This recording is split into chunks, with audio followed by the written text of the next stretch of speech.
Corona की दूसरी लहर ने मचाया कोहराम।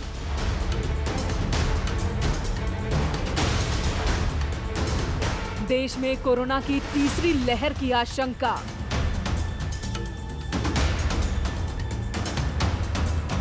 तीसरी लहर में सबसे ज्यादा खतरे में बच्चे।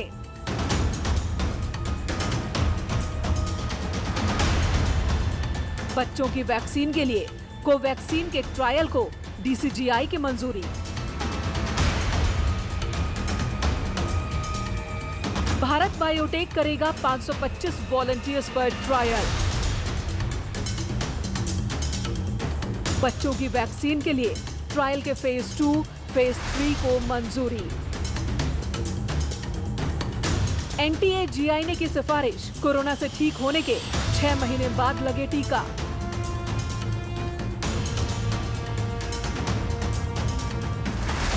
कोविशील्ड की 2 खुराक के बीच 12 से 16 हफ्ते का अंतर रखने की सिफारिश।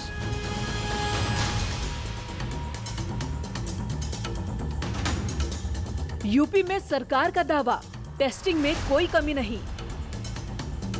टेस्टिंग में हमारी कोई कमी नहीं है। टेस्टिंग हमने बढ़ाया भी है। टेस्टिंग हमारी अच्छी खासी 2,25,000, 2,30,000 तक जाता है, 2,50,000 तक भी जाता है। तो टेस्टिंग में कोई कमी नहीं है। विपक्ष ने साधा निशाना, कहा बहुत देर कर दी हुजूर आते आते। कहते हैं ना, हुजूर आते आते बहुत देर कर दी।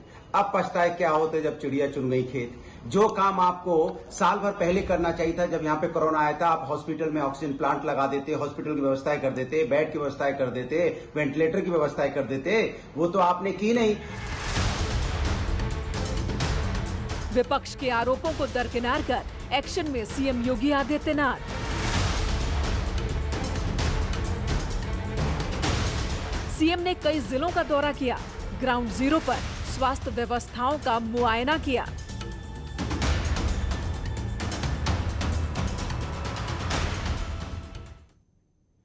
दुनिया भर में कहर बरपाने के बाद देश में कोरोना की दूसरी लहर कोहराम मचा रही है। ऐसे में एक्सपर्ट ने तीसरी लहर को लेकर भी आशंका जताई है। तीसरी लहर में बच्चों पर खतरा मंडरा सकता है, जिसे देखते हुए डीसीजीआई ने बच्चों के टीकाकरण के लिए कोवैक्सीन के ट्रायल को मंजूरी दे दी है।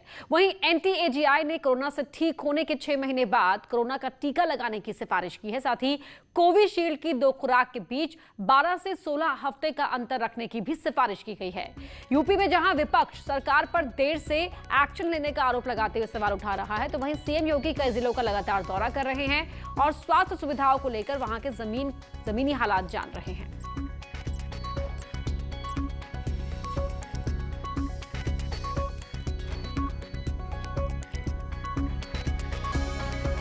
और हमारे साथ सीनियर डॉक्टर प्रमोद गुप्ता जुड़ रहे हैं। डॉक्टर गुप्ता, सेकेंड वेव से हम लोग जूझ रहे हैं, अभी भी कह सकते हैं कि सही ट्रैक पर आने की लगातार कोशिशें जारी हैं, उनका नतीजा भी देखने को मिल रहा है। थर्ड वेव को लेकर भी अब मन आशंकित हो गया है ऐसे में। जी एक्चुअली जैसे कि आपको पता है, इस समय सेकेंड वेव कोरोना की चल रही है और इस वेव में मैक्सिमम जो लोग अफेक्टेड हो रहे हैं वो मिडिल एज के हो रहे हैं, यंगस्टर और मिडिल एज। इसकी जो फर्स्ट वेव थी उसमें अधिकतर जो बुजुर्ग लोग थे उनमें ये बीमारी पाई गई थी। अब जो तीसरी वेव की एक बात चल रही है, इसमें जो बात निकल के आ रही वो ये है कि इसका प्रभाव मैक्सिमम पीडियाट्रिक एज ग्रुप में होगा। आप ये मान के चलिए कि जन्म से लेके 12, 14, 16, 17 साल तक के बच्चों में इसका प्रभाव पड़ेगा और ये बच्चों पे कहर बरपाएगी, इस बात की पूरी संभावना है। जी, तो क्या इसके लिए जो वायरस म्यूटेट हो रहा है, रूप बदल रहा है, क्योंकि वायरस एक छलावा होता है, क्या इसके लिए वो जिम्मेदार है? जी, एक तो वायरस तो अपना रूप बार बार बदल रहा है, वो तो जिम्मेवार है ही।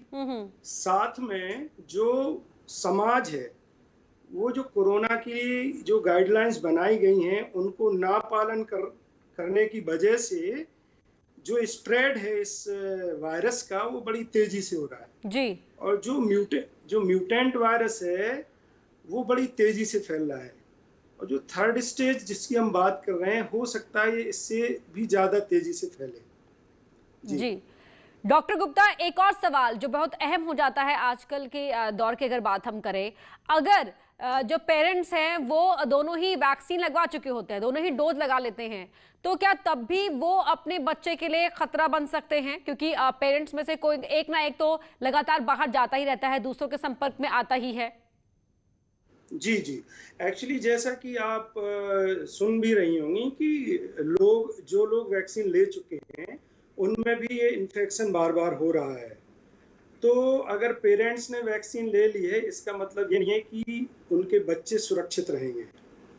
हमें फिर भी सावधानी रखनी है। वैक्सीन लगने के बाद भी जो प्रोटोकॉल्स हैं कोरोना से बचने के लिए, चाहे वो मास्क लगाना हो, चाहे जो सोशल डिस्टेंसिंग हो और गैदरिंग में इकट्ठे ना होना हो, जी, तो प्रोटोकॉल का पूरा पालन करना है, क्योंकि फर्स्ट वेव और सेकंड वेव के बीच में जो अंतर हमने देखा कि फर्स्ट वेव के जाते जाते हमें लगने लगा था कि सब कुछ ठीक हो गया है और हम लापरवाह हो गए थे, और उसी का नतीजा है कि सेकंड वेव में आज हम जूझ रहे हैं। डॉक्टर के पांडे सीनियर डॉक्टर हैं, वो भी जुड़ गए हमारे साथ। डॉक्टर पांडे, थर्ड वेव को लेकर अब मन ज्यादा आशंकित इसलिए है क्योंकि ये कहा जा रहा है कि थर्ड वेव सीधे बच्चों पर अटैक करेगी। तो अभी जो क्लिनिकल ट्रायल जिस फेज में है, क्या नजर आ रहा है कि कब तक हम थर्ड वेव से लड़ने के तैयार हो पाएंगे? देखिए, क्लिनिकल ट्रायल्स की अभी परमिशन मिली है और मिनिमम 3 to 6 मंथ्स लगेगा। 3 महीने से पहले आप कभी ना सोचें। बहुत जल्दी से करेंगे तो 3 to 6 मंथ्स का फेज लगेगा। और जो एक्सपेक्ट किया जा रहा है साइंटिफिक कम्युनिटी द्वारा कि सितंबर से नवंबर के बीच में थर्ड वेव आएगी। तो इतने सारी पॉपुलेशन है हमारे इंडिया में, 41% बच्चे हैं, तो हम वैक्सीनेशन पे उस पर रिलाई नहीं कर सकते। इतने ज्यादा लोगों को हम वैक्सीन कहां से लगा पाएंगे इतनी जल्दी से? जी। तो वैक्सीन हमारे पास, अगर आप सोच रहे थर्ड वेव से बच्चों को वैक्सीन बचाएगी, तो ये बड़ा बेमानी सा लगता है, प्रैक्टिकल नहीं है। ज्यादा जरूरी ये है कि पेरेंट्स जो बेसिक प्रिकॉशंस हैं, कोविड अप्रोप्रिएट बिहेवियर है, उस पर कॉन्सेंट्रेट करें, अपने आप को बचाएं, और घर में अगर थोड़े भी सिम्टम्स आते हैं तो अपने को आइसोलेट कर दें।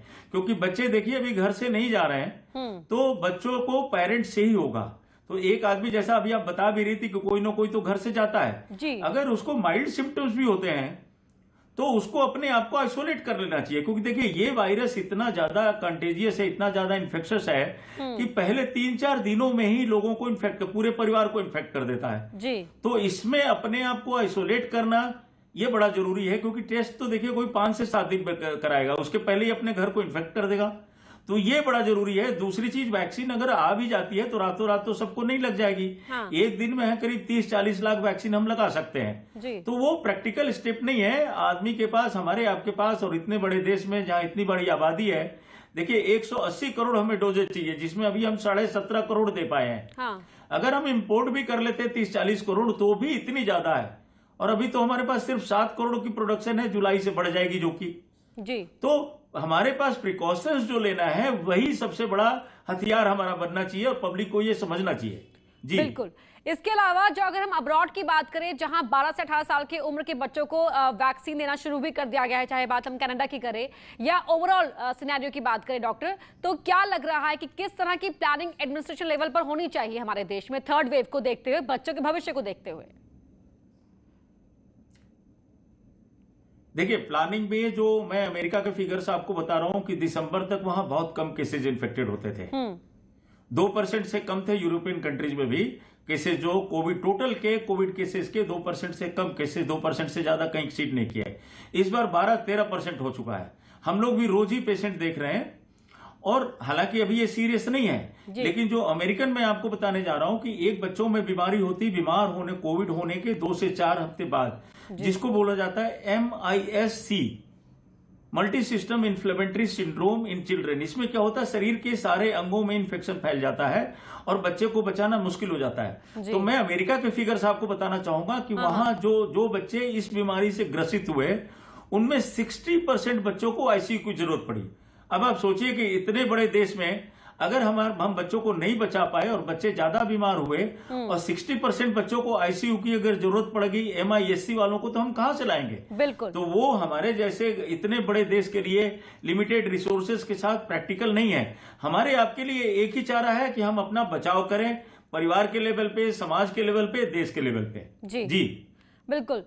डॉक्टर गुप्ता, मैं अब आपके पास आना चाहूंगी। देखिए, अगर हम भारत की बात करें तो भारत तो विविधताओं का देश है, बड़ा देश है, जनसंख्या ज्यादा है, तो अपने आप में वो भी कंस्ट्रेंट हो जाता है। खासकर अगर हम रूरल इंटीरियर इलाकों की बात करें तो अब हम देख रहे हैं कि गांव-गांव तक कोरोना फैल गया है, लेकिन अभी भी एक वर्ग ऐसा है जहां बच्चों को लेकर उतनी जागरूकता नजर नहीं आ रही है। चाहे हम देखें कि गली मोहल्ले में कुछ बच्चे दिख जाते हैं जो बिना मास्क के घूम रहे हैं, कई बच्चे जो चौराहों पर होते हैं जिनका कोई घर नहीं होता वो बिना चप्पल के घूम रहे हैं। तो ऐसे में किस तरह से हम जागरूक कर पाएंगे?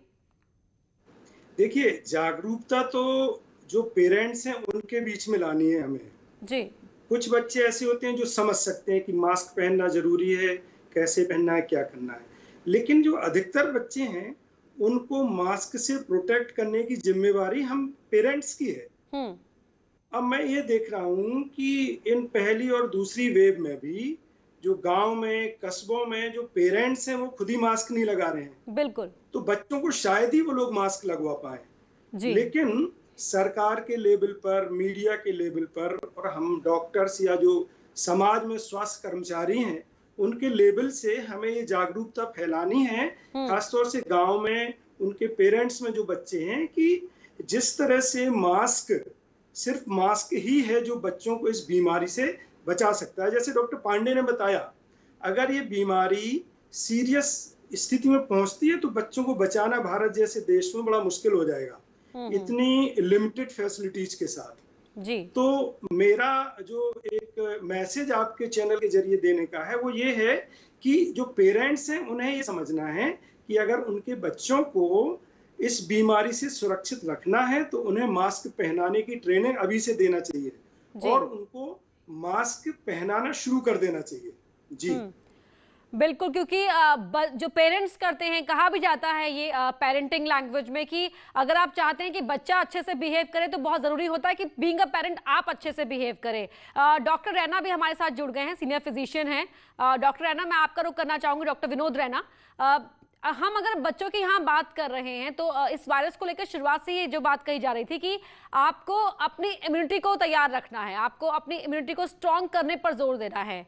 बहुत से दर्शक ये जानना चाह रहे होंगे कि हम बच्चों को किस तरह से, क्या उनके आहार व्यवहार में शामिल करें जिससे कि उनकी इम्यूनिटी स्ट्रॉन्ग रहे, बनी रहे, क्योंकि हल्का सर्दी जुकाम बच्चों को होता ही रहता है हर महीने, तकरीबन हर महीने ही।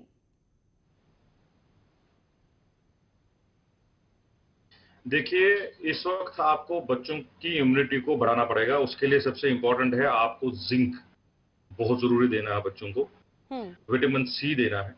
तो विटामिन सी जैसे नेचुरल अगर आप विटामिन सी देना चाहते हैं तो वो नींबू में होता है। आप आम उनको खिला सकते हो, उसमें बहुत अच्छे लेवल की विटामिन सी होती है। आप उनको संतरे दे सकते हैं, मौसम्बी का जूस दे सकते हैं, तो उससे उनकी इम्यूनिटी बनी रहेगी। जी। और फ्रूट्स खिलाना, बहुत सारे फ्रूट्स खिलाने, और केला बहुत इंपॉर्टेंट है। उसमें मैग्नीशियम बहुत इंपॉर्टेंट आप बात कह रहे हैं, लौटूंगी आपके पास। एक मुख्यमंत्री योगी इस वक्त मथुरा में कुछ कह रहे हैं, पहले उन्हें सुन लेते हैं। गन्ना विभाग के द्वारा, स्वास्थ्य विभाग और चिकित्सा शिक्षा विभाग के द्वारा और CSR से भी 377 नए ऑक्सीजन प्लांट लगाने की कार्रवाई को अपनी सहमति दी है। इसमें से कुछ प्लांट लग चुके हैं, कुछ लगने की प्रक्रिया में हैं। वर्तमान में प्रदेश के अंदर हम लोगों ने बेड्स की क्षमता बढ़ाई है। लेवल 1 के हमारे पास 1,60,000 बेड्स मौजूद हैं। लेवल 2, लेवल 3 के 80,000 बेड्स वर्तमान में प्रदेश के अंदर मौजूद हैं, जिनमें हर कोरोना पॉजिटिव को चिकित्सीय सुविधा उपलब्ध कराने का प्रयास किया जा रहा है। इसके साथ ही प्रदेश के अंदर सुरक्षा कवच के लिए टीकाकरण को भी बड़े अभियान के रूप में लिया जा रहा है। 16 जनवरी से जब टीकाकरण का अभियान प्रारंभ हुआ था, पहले चरण में हेल्थ वर्कर्स को टीकाकरण दिए गए। इसके बाद जो फ्रंट लाइनर थे, ऐसे वॉरियर्स को टीकाकरण के साथ जोड़ा गया और फिर एक क्रम आगे बढ़ा। पहले 65 प्लस को, फिर 45 प्लस को इसके साथ जोड़ा गया। अब तक प्रदेश के अंदर 45 प्लस में 1,43,00,000 से अधिक लोगों को टीका दिया जा चुका है। जो भारत सरकार टीका हर व्यक्ति को मुफ्त में उपलब्ध करवा रही है। राज्य के अंदर भी हम लोगों ने 18+ को 18 से 44 के बीच में टीकाकरण को राज्य सरकार को कराना है। राज्य सरकार बिना भेदभाव के सबको मुफ्त में टीका लगवाने के लिए पूरी तरह प्रतिबद्ध है।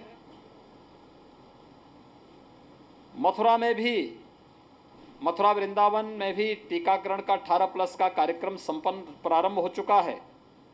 हम लोगों ने प्रदेश में अब तक 2,65,700 से अधिक यूथ को भी टीकाकरण के साथ जोड़ा है। वे लोग, उनका टीकाकरण हो चुका है। और मथुरा के अंदर भी, मथुरा वृंदावन जनपद के अंदर भी 6,000 से अधिक यूथ अब तक 18+ से टीकाकरण में आच्छादित हो चुका है। प्रदेश के अंदर वर्तमान में टीकाकरण के लिए देश के अंदर उपलब्धता को ध्यान में रखकर ग्लोबल टेंडर भी हम लोगों ने जारी किया है। प्रदेश के अंदर ऑक्सीजन का एक वैकल्पिक जो व्यवस्था हो सकती है, इसमें ऑक्सीजन कंसंट्रेटर एक बड़ी भूमिका का निर्वहन कर रहे हैं। अलग अलग जनपदों को हम लोगों ने कुल 20,000 ऑक्सीजन कंसंट्रेटर अलग से उपलब्ध करवाए हैं। जो जिले के अंदर चिकित्सा कोविड हॉस्पिटल में या CSC जो कोविड हॉस्पिटल बनाए गए हैं, उन सब में उनकी सेवाएं उपलब्ध करवाई जा रही हैं। आज मैं यहाँ पर भगवान श्री कृष्ण की इस पावन भूमि पर आया हूँ। मैंने यहाँ पर अभी यहाँ के जिला चिकित्सालय का निरीक्षण किया है। कोविड पॉजिटिव से जो लोग पीड़ित थे, उनमें से जो लोग ठीक हुए हैं और बहुत सारे लोगों का उपचार डिस्ट्रिक्ट हॉस्पिटल में चल रहा है, डॉक्टर के ऑब्जर्वेशन में है। मैं उनका भी देख करके वहाँ से आया हूँ। कुछ लक्षण युक्त लोग भी वहाँ पर आए हैं, उन लोगों को भी ऑब्जर्वेशन में रख करके उनको तत्काल बेड्स उपलब्ध कराने की कार्रवाई चल रही है। जनपद में एक्टिव केस अब कम होने शुरू हुए हैं और पिछले एक सप्ताह में लगभग 600 के आसपास एक्टिव केस यहाँ पर इस जनपद के अंदर कम हुए हैं। डेली टेस्टिंग क्षमता को बढ़ाने के लिए जनपद प्रशासन को कहा गया है। जो 20% की पॉजिटिविटी रेट थी, उसको निरंतर कम करते हुए 15% तक लाने में सफलता प्राप्त हुई है और ये कार्य निरंतर यहाँ पर चल रहा है। वर्तमान में 96 वेंटिलेटर, 56 ऑक्सीजन कंसंट्रेटर यहाँ पर उपलब्ध कराया गया है और बेड्स की क्षमता भी पिछले एक सप्ताह में यहाँ 100 से अधिक ऑक्सीजन युक्त आइसोलेशन बेड्स यहाँ पर उपलब्ध कराए गए हैं। 45+ के यहाँ पर अब तक जो वैक्सीन दिए गए हैं, उनमें 1,58,200 से अधिक लोगों को यहाँ पे 45+ में वैक्सीन दिया गया है और 18+ में 6,000 लोगों को यहाँ पर अब तक वैक्सीन उपलब्ध कराया गया है। मैं धन्यवाद दूंगा यहाँ के अपने जनप्रतिनिधियों को भी, जिला प्रशासन को भी और उन सभी को जिन्होंने ऑक्सीजन की मांग होने के साथ ही यहाँ पे ऑक्सीजन प्लांट भी प्रारंभ करने में अपनी मदद की। हम लोगों ने लिक्विड ऑक्सीजन से भी यहाँ मदद करने की प्रयास किया है और ये यहाँ पर उपलब्ध कराया जा रहा है। वर्तमान में कुल 11 नए ऑक्सीजन प्लांट यहाँ पर स्वीकृत किए गए हैं, जिनके माध्यम से आने वाले समय में ऑक्सीजन में आत्मनिर्भरता या किसी भी परिस्थिति का सामना करने में मथुरा जनपद सक्षम होगा और बाहर की निर्भरता पूरी तरह समाप्त होगी। कोविड कार्य के लिए 32 एम्बुलेंस केवल जनपद के अंदर डेडिकेट की गई हैं, जिनके माध्यम से लोगों को ये सुविधा उपलब्ध करवाने में मदद मिलेगी। कोविड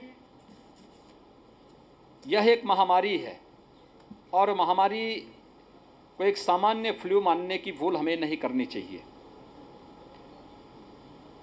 बीमारी में बचाव सर्वोत्तम उपाय है, लेकिन अगर बीमारी हो जाती है तो बीमारी से को छुपाने की नहीं बल्कि तत्काल उसमें उपचार की आवश्यकता है। और मेरी आप सबसे अपील होगी कि लोगों को जागरूक किए जाने की आवश्यकता है कि बीमारी को छुपाया न जाए, बल्कि तत्काल टेस्ट करवा करके और हम लोग अपना उपचार शुरू करें। हम लोगों ने इसीलिए प्रदेश के 97,000 राजस्व गांवों में वर्तमान में स्क्रीनिंग का एक विशेष अभियान निगरानी समिति और आरआरटी के माध्यम से प्रारंभ किया है, जिसमें ग्रामीण क्षेत्र में निगरानी समिति स्क्रीनिंग के साथ ही मेडिकल किट भी वितरण कर रही है और जिन्हें वह चिन्हित करती है उन लोगों को आरआरटी के माध्यम से एंटीजन टेस्ट 24 घंटे के अंदर हो, इस लक्ष्य के साथ एक अभियान चलाया जा रहा है, जिसकी वर्ल्ड हेल्थ ऑर्गेनाइजेशन ने भी जिसकी सराहना की है और इसके बहुत अच्छे परिणाम भी हमारे सामने अब तक देखने को मिले हैं।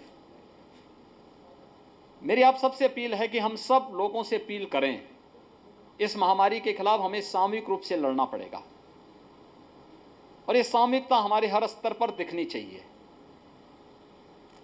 एक टीम वर्क हो, कोई भी ऐसी बात न कहें जो हेल्थ वर्कर्स के मनोबल को तोड़े, कोरोना वॉरियर्स के मनोबल को कम करे।